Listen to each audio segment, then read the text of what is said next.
हाँ देखो बच्चों, आज अपन पढ़ेंगे समतल ध्रुवित प्रकाश क्या होता है। जैसे कल मैंने क्लास में बताया था तुम्हें कि ध्रुवित प्रकाश तीन प्रकार का होता है, समतल, वृत्तीय और दीर्घवृत्तीय। लेकिन हमें इस 12th क्लास के चैप्टर में केवल कौन सा पढ़ना है? समतल ध्रुवित प्रकाश, प्लेन पोलराइज्ड लाइट। क्या होता है समतल ध्रुवित प्रकाश? ध्रुवण तो मैंने कल समझा ही दिया था तुम्हें। प्रकाश का ध्रुवण क्या होता है? जिसमें विद्युत सदिश कंपन केवल एक दिशा में सीमित हो। तो अगर वो विद्युत सदिश कंपन हमेशा एक ही तल में सीमित रहें, ध्रुवित प्रकाश क्या होता है?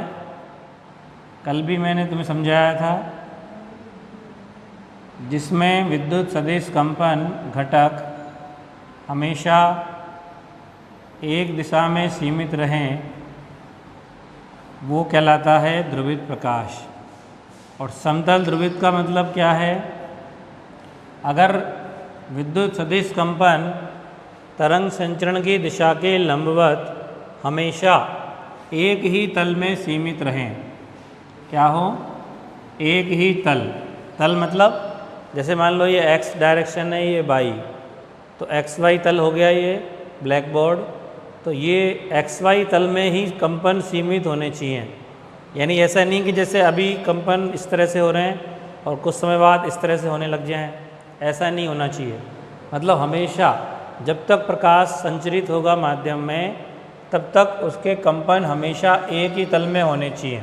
ये तल जो है वो चेंज नहीं होना चाहिए। ऐसे नहीं कि अभी ये वाले तल में कंपन हो रहे हैं, फिर इस तल में हो जाएं, फिर इस तल में हो जाएं, तो वो समतल ध्रुवित नहीं होगा, फिर वो वृत्तीय होगा।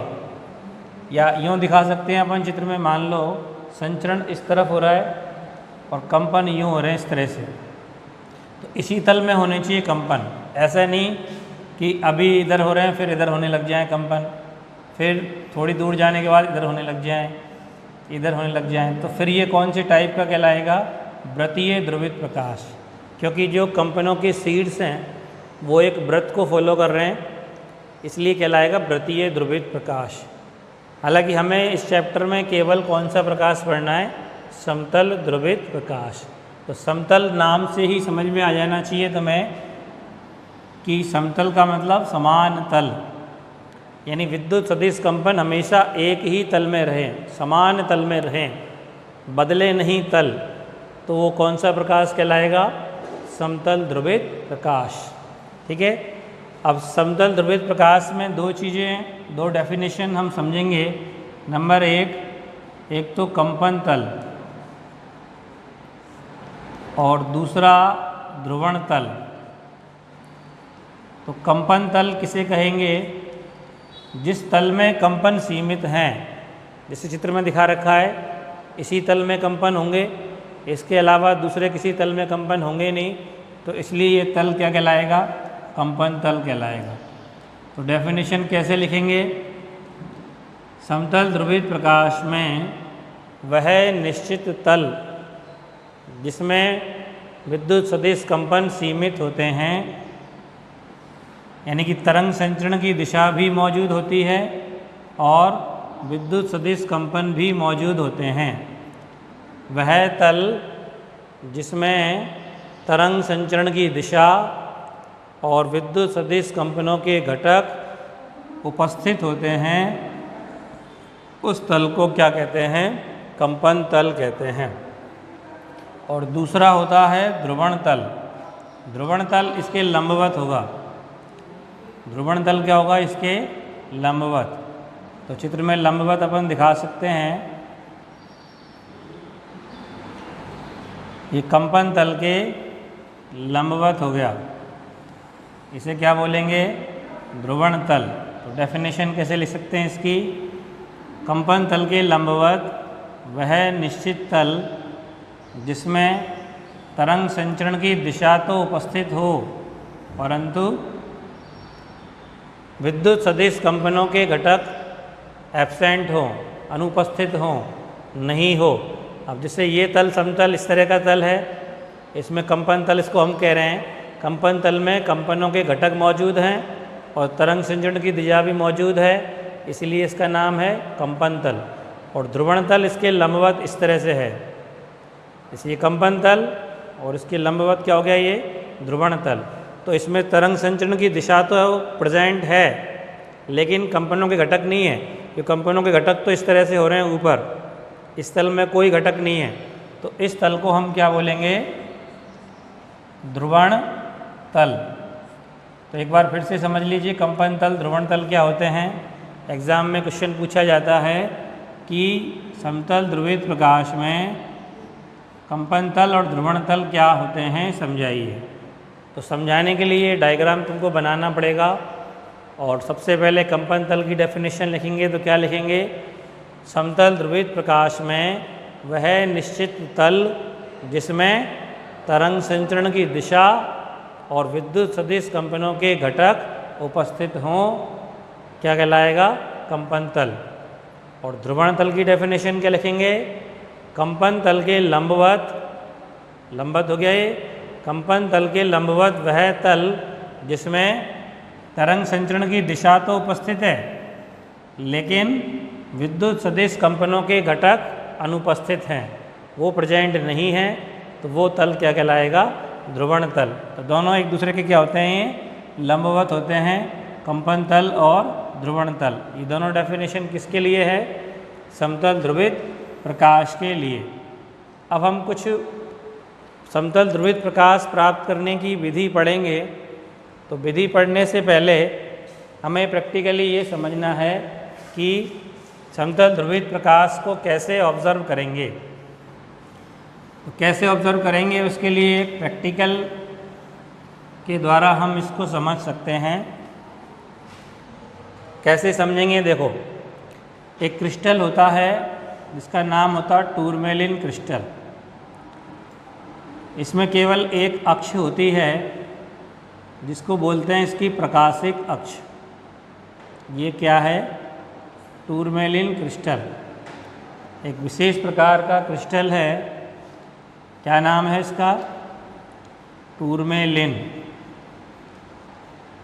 तो इसमें से जब प्रकाश गुजरता है तो केवल एक दिशा वाले कंपन ही इसमें से होके गुजरेंगे, यानी एक तरह से दरवाजे की तरह काम करेगा, स्लिट की तरह। स्लिट पढ़ी है ना तुम लोगों ने, स्लिट मतलब एक बारीक रेखा छिद्र।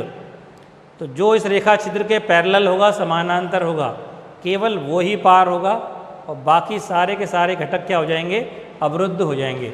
जैसे मान लो ये प्रकाश इसमें से जा रहा है, ये प्रकाश कैसा है, अध्रुवित प्रकाश। और कल की क्लास में मैंने आप लोगों को समझाया था कि अध्रुवित प्रकाश में क्या होता है, सभी दिशाओं में विद्युत सदिश कंपन मौजूद होते हैं। ये कैसा प्रकाश है, अध्रुवित प्रकाश।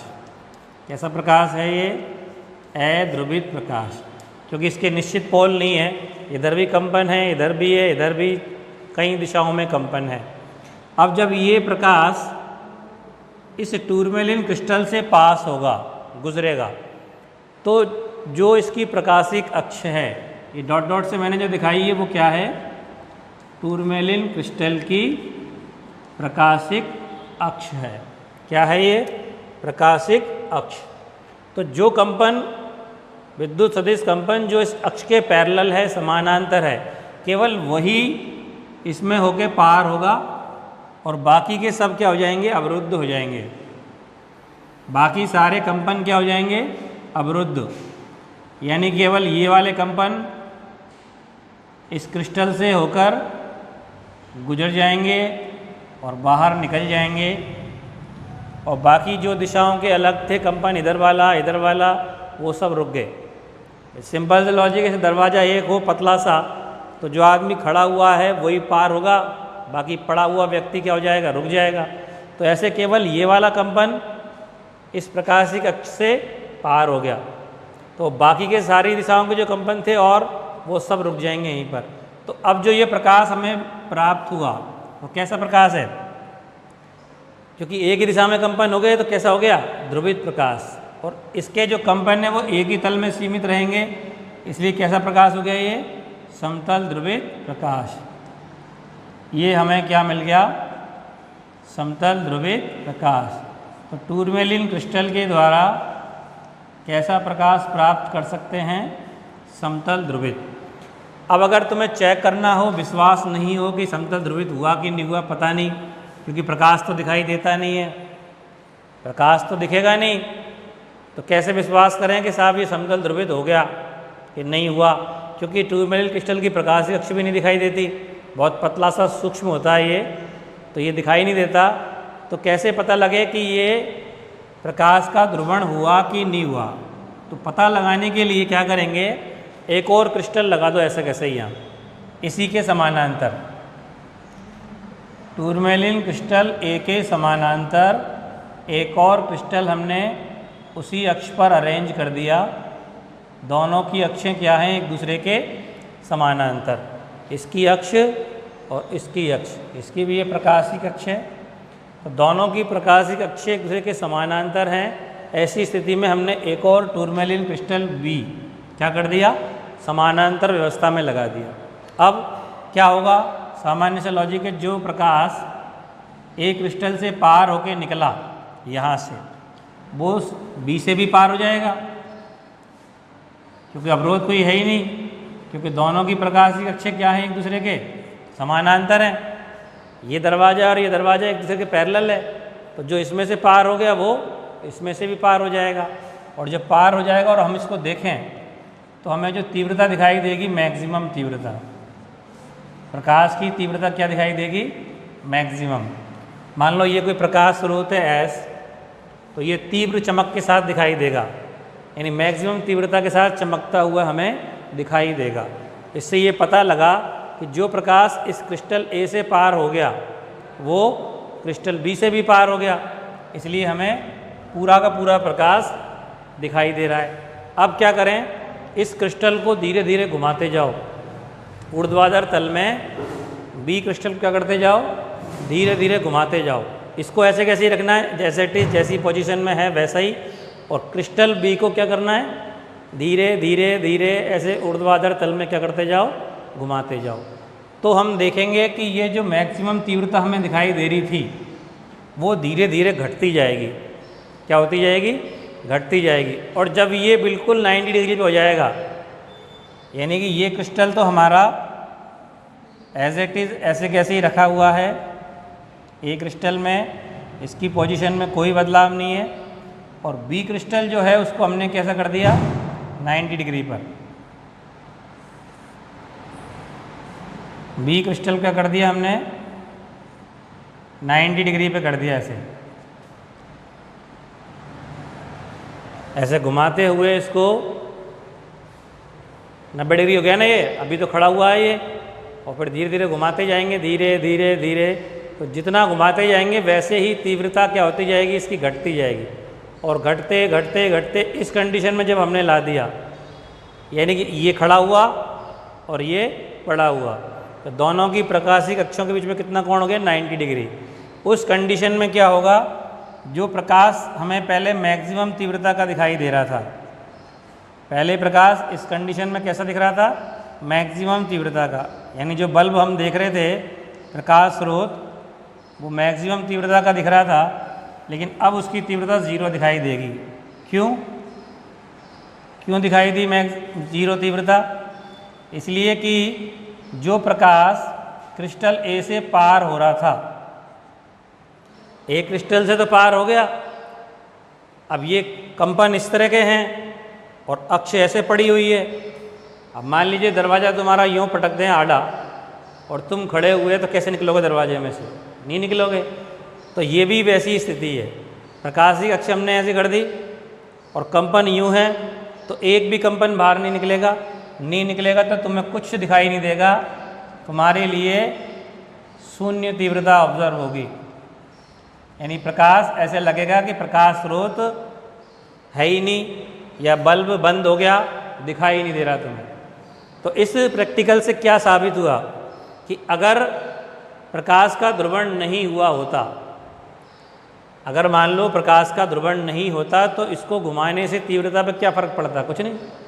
अगर मान लीजिए कि सारे कंपन पार हो गए इसमें से, इसमें कोई एक दरवाज़ा नहीं अनेक दरवाजे हैं, सब जगह से प्रकाश निकल सकता है, यानी क्रिस्टल ए बेकार है, कोई काम का नहीं है मान लो, तो फिर बी को घुमाने से क्या फ़र्क पड़ता? कुछ नहीं। सामान्य कांच में देख लो, सामान्य कांच का एक प्लेट यहाँ लगा दो, एक यहाँ लगा दो, खूब घुमाओ, कोई फ़र्क नहीं पड़ा, जो इसमें से पार होगा उसमें से ही पार हो जाएगा, कोई फ़र्क नहीं पड़ता। लेकिन यहाँ घुमाने से तीव्रता में फ़र्क पड़ रहा है, इसका मतलब साफ स्पष्ट है कि ये जो प्रकाश क्रिस्टल ए से पास हुआ वो कैसा हो गया? समतल ध्रुवित हो गया। क्योंकि अगर समतल ध्रुवित नहीं हुआ होता तो क्रिस्टल बी को घुमाने से निर्गत प्रकाश की तीव्रता में कोई परिवर्तन प्रेक्षित नहीं होता। इसको आगे दोबारा और आगे घुमा सकते हैं तुम, जैसे 90 डिग्री पे घुमा दिया, यहाँ से तुमने घुमा के ऐसे कर दिया, अब वापस घुमा के इधर ले आओ तो फिर से तीव्रता बढ़ने लग जाएगी, और फिर जब दोबारा पैरेलल हो जाओगे फिर मैक्सिमम हो जाएगी। इसका मतलब पास होने लग गए सारे। फिर दोबारा घुमाओगे फिर घटते हुए फिर जीरो हो जाएगी, फिर घुमाओगे फिर घटते हुए बढ़ जाएगी। तो इससे ये साबित हो गया या सिद्ध हो गया कि क्रिस्टल ए से निकलने वाला जो प्रकाश है, ए से गुजरने वाला जो प्रकाश है वो कैसा है? समतल ध्रुवित प्रकाश है। यानी कि टूरमेलिन क्रिस्टल की सहायता से हम प्रकाश को समतल ध्रुवित कर सकते हैं।